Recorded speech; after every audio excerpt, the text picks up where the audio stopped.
बोलो जयकारा बोल मेरे श्री गुरु महाराज की जय। परम पुरुष पूर्ण धनी श्री परमहंस दयाल, भव बंधन के काटने प्रकट भय कलिकाल। गुरु बिन सुख कहु ना मिले भर मत सब संसार। महाअंध भव कूपते सतगुरु काढ़नहार। गुरु है सब कुछ जगत में गुरु ते सब कुछ हो। गुरु बिन और जो जानही भक्ति न पावे सोय। गुरु बिन कौन बतावई परमेश्वर का ज्ञान। जिन पायो सो गुरु ते गुरु ही को कर ध्यान। जिन पायो सो गुरु ते गुरु ही को कर ध्यान। आवागमन का सिद्धांत यह जीवन किताब का हुआ पन्ना है, जहाँ पहुँचने में इसने कई जन्म हैं लिए। आज का पन्ना आत्मा को तैयार करता है कल के पहरावे और अभिनय के लिए। 1,84,000 जन्म मरण के अनंत दुख कष्ट सहन करने के बाद जीव को यह मनुष्य तन मिला है। यही उचित समय है जो उसको मुक्ति के मार्ग अर्थात परम लक्ष्य पर पहुंचा सकता है। आत्मा की प्यास तभी बुझती है जब उसका अपने उद्गम यानी अंशी परमात्मा से मधुर मिलन होता है। तभी आत्मा को सच्ची मुक्ति यानी सत्यचित आनंद की प्राप्ति होती है। यही पूर्ण सुख, चिरस्थायी शांति और अवर्णनीय परम आनंद की अवस्था है। हमारे महापुरुषों का कथन है कि मनुष्य जन्म एक स्वर्णिम अवसर है।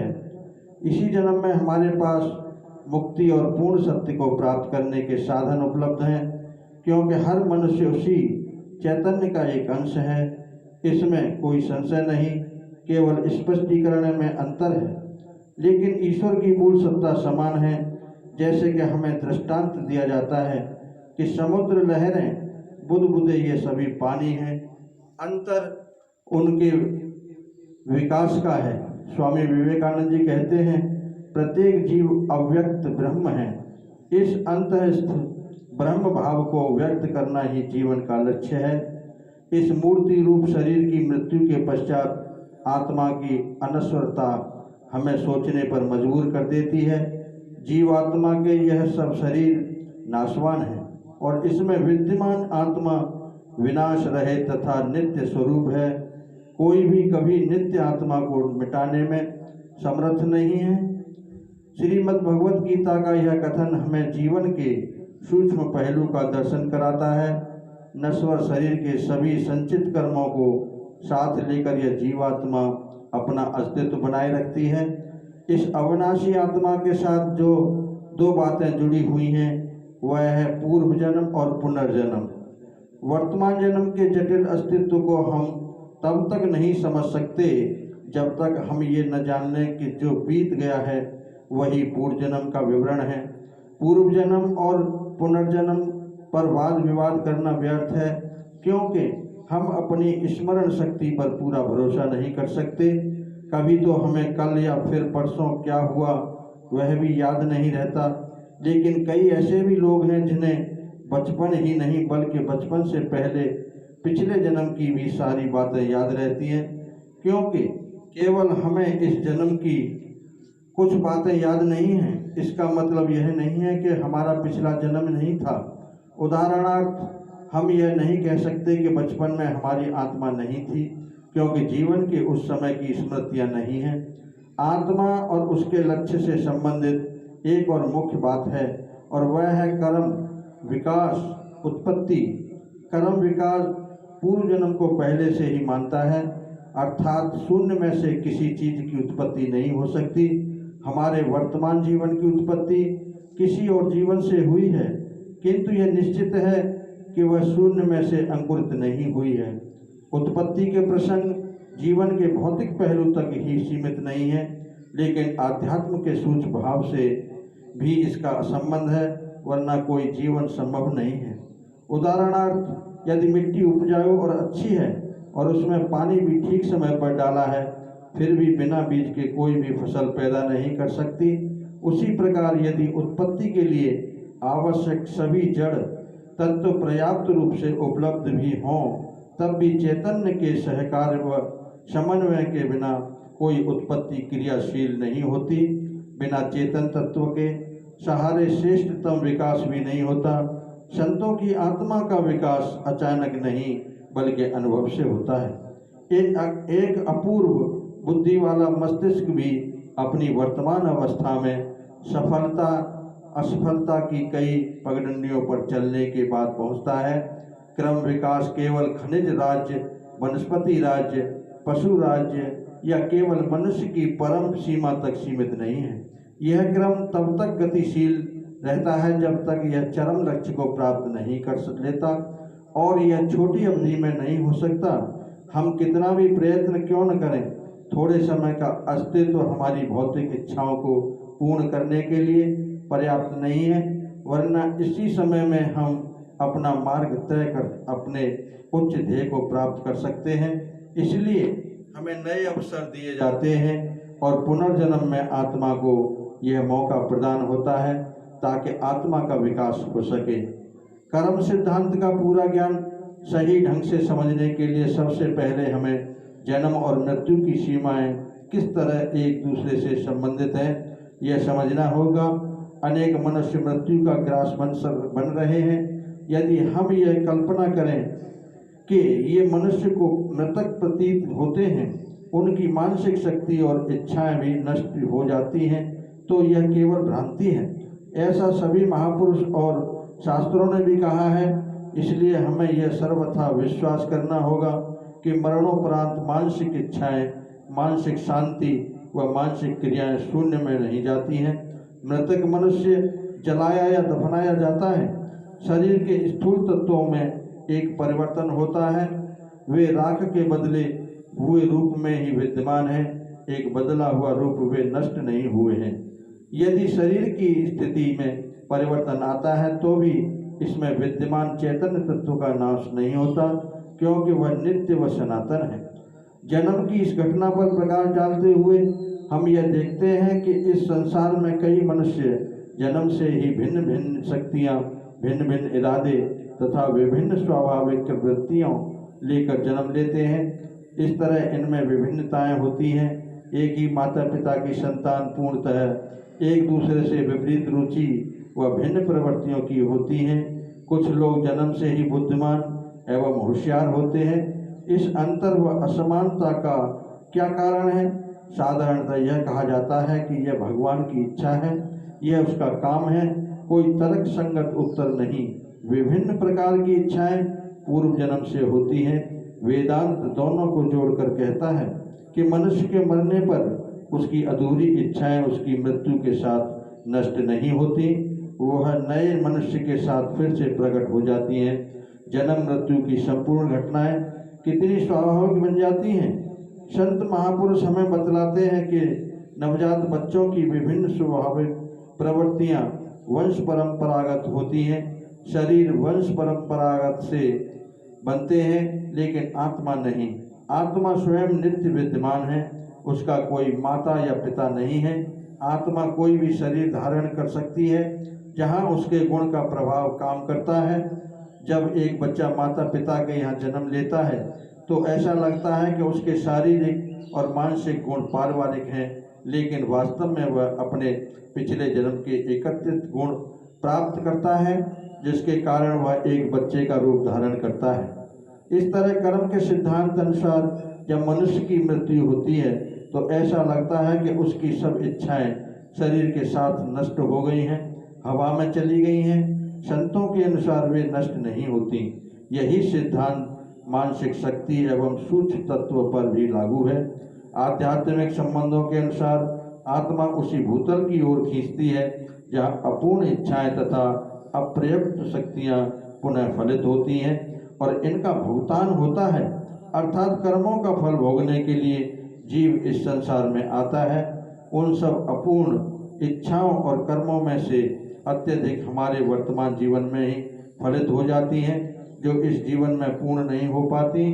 तो वह अगले जन्म में अवश्य फलीभूत होती हैं। जब हम एक बार इच्छा का बीज बोते हैं तो हमें उसका परिणाम भी भुगतना पड़ेगा। संत सहजो भाई जी का कथन है, उपज उपज फिर मरो, जमते दारुण दुख, लाज नहीं सहजो कहे, दीर्घ तुम्हारो मुख। पशु पक्षी नर सुर असुर, जलचर कीट पतंग, सभी उत्पत्ति कर्म की, सहजो नाना अंग। कर्मन के पेरे फिरो, जन्म जन्म दुख होय, मुक्ति विचारो सहजिया, आवागमन जुखोय। देह छुटे मन में रहे, सहजो जैसी आस, देह जन्म जैसो मिले, जैसे ही घरवास। देह जन्म जैसो मिले, जैसे ही घरवास। इस तरह हम अपनी परिस्थितियों और भाग्य के मालिक बन सकते हैं। अपने स्वरूप को विलक्षण दिव्य आनंद की ऊंचाई तक उठाने की शक्ति या नरक के रसातल तक गिरने की शक्ति हमारे में ही है। अन्य जीवों की तरह मनुष्य स्वभाव से ही कार्य करने के लिए विवश है, लेकिन वह स्वयं योग्य निर्णय लेने के लिए विवेक शक्ति का उपयोग कर सकता है। इस अद्वितीय गुण के कारण हमारे ग्रंथ संत महापुरुष यह स्पष्ट रूप से कहते हैं कि मनुष्य जन्म दुर्लभ है तथा उसे पाना भी बहुत ही कठिन है। लख 84 जोन में मानुष देह प्रधान, बिना भजन भगवान के चली अकारथ जान। अर्थात संपूर्ण 84 लाख योनियों में मनुष्य देह सर्वोत्तम है, लेकिन भगवान की भक्ति के बिना वह भी व्यर्थ जा रही है। यह मनुष्य जन्म बहुत ही दुर्लभ है। जैसे एक पक्का हुआ फल जमीन पर गिर जाने पर उसे दोबारा शाखा या पेड़ पर नहीं लगाया जा सकता, वैसे ही यह अवसर बार बार नहीं मिलता। गुरुवाणी में भी कथन है, लख 84 भ्रमते भ्रमते, दुर्लभ जन्म अब पाइयो। अर्थात मनुष्य 84 लाख योनियों में भटकने के पश्चात तूने यह दुर्लभ व उत्तम मनुष्य जन्म प्राप्त किया है। जब यह जन्म इतना मूल्यवान है तो क्या इसे यूं ही इंद्रिय रस भोग की राह में नाशवान भौतिक सुखों की लालसा में गंवा देना चाहिए? क्या यह बिल्कुल ही भूल जाएं कि इस जन्म का सही उद्देश्य परमात्मा में लीन हो जाना तथा जन्म मरण के चक्कर से छुटकारा पाना है। गुरुवाणी में लिखा है, भई परापत मानुख देहुरिया, गोविंद मिलन की एह तेरी बलिया। अर्थात है मनुष्य, तुम्हें यह मानुष जन्म इसलिए मिला है कि तुम परम पिता परमेश्वर से मिलाप करो। ये शुभ सर हाथ लगा है। मनुष्य योनि व अन्य योनियों में मुख्य अंतर यही है कि केवल मनुष्य में ही निर्णयात्मक शक्ति तथा उसके अनुसार काम करने की शक्ति मौजूद है। हमें मालूम है कि क्या अच्छा है और क्या बुरा है। केवल इस योनि में ही मनुष्य ईश्वर प्राप्ति कर सकता है। आवागमन की जन्म योनियों में गुजरने के बाद मनुष्य रूप में विकास हुआ है। यह आकस्मिक नहीं बल्कि कर्म सिद्धांत की दृढ़ता के अनुरूप हुआ है। इसीलिए इस अनमोल जन्म को व्यर्थ मत जाने दो। आवागमन का सिद्धांत कर्म के सिद्धांतों से ही उत्पन्न हुआ है। हमारा वर्तमान स्वरूप कुल जाति तथा अन्य प्रवृत्तियों को हमारे जीवन के क्रम को निश्चित करते हैं। वे मुख्यतः हमारे संचित कर्मों के गुणों पर आधारित है। हमारे भविष्य का जन्म स्थान, कुल और रूप भी हमारे शेष एकत्रित संचित कर्मों तथा वर्तमान कर्मों के गुणों पर आधारित होगा। लेकिन यहाँ हमें बहुत सचेत होना पड़ेगा, वरना हम इस भ्रम में पड़ जाएंगे कि हमारे वर्तमान कर्म हमारे प्रारब्ध पर आधारित हैं तथा हमारा उन पर कोई नियंत्रण नहीं है। मन का यह तर्क हमें गलत मार्गदर्शन तथा पथभ्रष्ट करता है। ऐसे क्षणों में हमें मन में यह निश्चय करना चाहिए कि प्रभु ने असीम कृपा से हमें बुद्धि और विवेक प्रदान किया है, जिसका उपयोग अपने सही कर्मों के सही मार्गदर्शन के लिए करना चाहिए। निस्संदेह पूर्व जन्म के संचित कर्म हमारा प्रारब्ध निर्माण करने में एक महत्वपूर्ण स्थान रखते हैं। फिर भी विवेक बुद्धि के उपयोग से हम कई संकटों से बचने की आशा कर सकते हैं तथा अपना जीवन बेहतर बना सकते हैं। इसमें कोई संदेह नहीं है कि पूर्व जन्म के संचित कर्म अर्थात प्रारब्ध कर्म हम साथ लाते हैं। हमारे वर्तमान कर्म स्वाभाविक ही हमारे संचित कर्मों को प्रभावित करते हैं, लेकिन हम यह जीवन किस तरह व्यतीत करते हैं तथा विवेक शक्ति और बुद्धि को कितना विकसित करते हैं, विवेक के जीवन में किस समय में किस तरह कर्म किया जाए, यही पुरुषार्थ या आत्म प्रयत्न कहलाता है। इस तरह प्रारब्ध और पुरुषार्थ दोनों ही हमारे जीवन में महत्वपूर्ण भूमिका निभाते हैं। हमें केवल भाग्यवादी नहीं होना चाहिए, बल्कि हमें अत्यधिक संत महापुरुषों और ग्रंथों के उपदेशों का अनुसरण करते हुए पुरुषार्थ करना चाहिए, ताकि हम इस लोक में ही नहीं बल्कि आगामी जन्मों में भी जीवन सुख रूप बना लें। बड़े भाग्यमान सुतन पावा, सुर दुर्लभ सद ग्रंथ ही गावा, साधन धाम मोक्ष कर द्वारा, पाए न जे परलोक संवारा। सो परत्र दुख पावई, सिर धुन धुन पछताय, काल ही कर्म ही ईश्वर ही मिथ्या दोष लगाए। काल ही कर्म ही ईश्वर ही मिथ्या दोष लगाए। अर्थात मनुष्य जन्म बड़े भाग्य व अच्छे कर्मों का फल है। सभी शास्त्र व ग्रंथ यह घोषित करते हैं कि इतना दुर्लभ जन्म देवताओं को भी प्राप्त नहीं हो सकता। यह सभी प्रकार के आध्यात्मिक साधनों का केंद्र है, जिसके द्वारा मुक्ति प्राप्त हो सकती है। इसके बावजूद भी यदि कोई मुक्ति प्राप्त करने में असफल रहे तो उसके लिए सिवाय पश्चाताप के रह ही क्या जाता है। मनुष्य व्यर्थ ही अपनी असफलता का दोष ईश्वर, कर्म और समय पर लगाता है। कर्मों के सिद्धांतों की गहराई में जाने पर यह देखा जाता है कि मनुष्य स्वयं अपने भाग्य का निर्माता है। मनुष्य संशय करता है कि जब परमात्मा किसी के साथ पक्षपात नहीं करता, वह तो बहुत ही कृपालु तथा दयावान है, फिर क्यों एक व्यक्ति धनवान होता है और उसका सगा भाई निर्धन होता है, फिर एक क्यों बुद्धिमान व खूबसूरत होता है तथा दूसरा कुरूप, हालांकि एक अनपढ़ होता है फिर भी भाग्यशाली होता है, जबकि दूसरा कला या विज्ञान में उच्च शिक्षा प्राप्त करने के पश्चात भाग्यहीन की तरह जिंदगी व्यतीत करता है। ऐसा क्यों? ये सभी शंकाएं दूर हो जाती हैं जब हम कर्मों के सिद्धांत को अध्ययन करते हैं। भक्तिपूर्ण जीवन बिताते हुए या मन माया के पीछे चलते हुए हम खुद ही अपना भाग्य बनाते या बिगाड़ते हैं।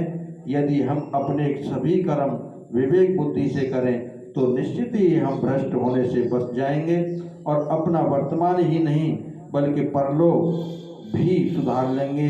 व्यक्ति को विवेक का सही उपयोग करना संत सतगुरु की शरण में जाकर उनके उपदेशों का पालन करने से ही पता चलता है।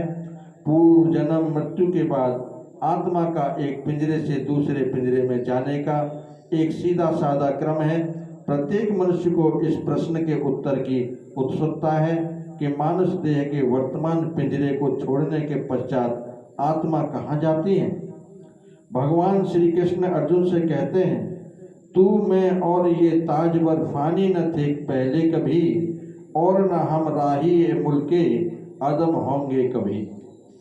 प्रकृति के इस अटल नियम के बारे में किसी को संशय नहीं होना चाहिए। भगवान पुनर्जन्म के सिद्धांतों पर जोर देते हुए अर्जुन से कहते हैं, ऐसा मत समझना कि किसी काल में मैं नहीं था या तुम नहीं थे अथवा ये राजा नहीं थे, और न ऐसा ही है कि भविष्य में हम नहीं रहेंगे। भगवान यहाँ स्पष्ट शब्दों में समझाते हैं कि सभी प्राणियों के शरीर में स्थित आत्मा अनंत यात्रा करती है, विभिन्न अनुभवों के अनुसार विभिन्न रूप धारण करती है। बुद्धिमान व समझदार जीव को यह ज्ञान हो जाता है कि पूर्व, वर्तमान और भविष्य का अनवरत क्रम जारी है। आत्मा कर्म अनुरूप शरीर धारण करती है, वह विभिन्न परिस्थितियों में आती है। सुलेमान की ज्ञानवर्धक पुस्तक कहती है, सर्वोत्तम मानुष देह को धारण करना पिछले जन्मों के पुण्यों का फल है। यहाँ तक कि जर्मनी के दार्शनिक होम स्पेंसर तथा मैक्स मिलर ने भी इस सिद्धांत को स्वीकार किया है। पुनर्जन्म का सिद्धांत दार्शनिकों का केवल एक सपना ही नहीं बल्कि एक सत्य है जो कर्मों के नियम पर आधारित है। वह दिन दूर नहीं जब तेजी से प्रगतिशील मनोविज्ञान के साथ वे व्यक्ति जो इस सिद्धांत पर विश्वास नहीं रखते इस दृष्टिकोण को अपनाएंगे। कई बार हम अखबारों में और पत्रिकाओं में पढ़ते हैं कि किसी बच्चे ने अपने पूर्व जन्म की बातें तथा अपने जीवित संबंधियों को प्रमाणित करके बताया। जांच पड़ताल करने पर उसकी सब बातें सही मिली। इस सिद्धांत के अनुसार उत्तम मनुष्य जीवन के मिलने से पहले आत्मा 84 लाख योनियों अथवा जन्मों से गुजरती है। संत सहजोबाई जी ने अपनी एक चौपाई में प्रत्येक जाति के विभिन्न वर्णों का स्पष्ट उल्लेख किया है। वे इस प्रकार हैं। 9 लख जल के जीव बताए, बहुत जन्म इनमें भुगताए। पंछी जाति कहीं 10 लाखा, आगू सू चली आई साथा। 11 लख क्रम कीट लखाऊं, जिमी माहि को चलत दिख